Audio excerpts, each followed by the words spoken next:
Buenas tardes, como les había comentado hoy en la mañana, les estaba explicando unos tips para poder disminuir la tensión muscular que podemos tener estos días debido al estrés.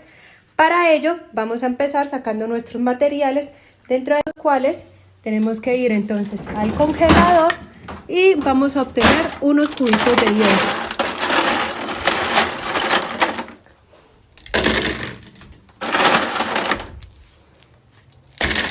Continuando con los insumos para nuestro tratamiento, vamos a dejar hervir el agua hasta que llegue a su punto máximo de calentamiento.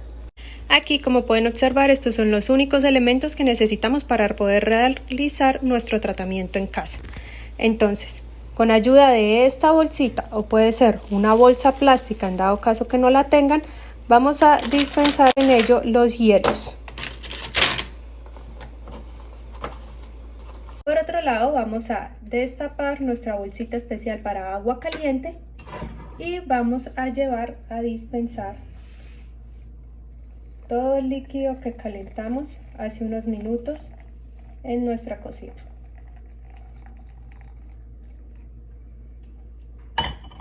Y sellamos.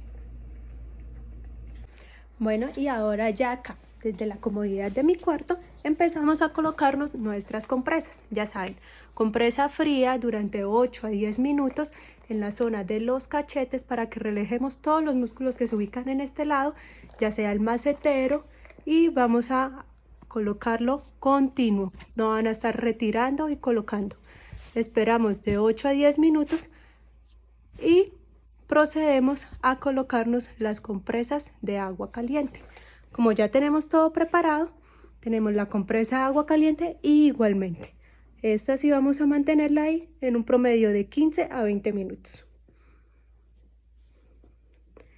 Ya saben, vamos a realizar las terapias repitiéndolo 3 veces.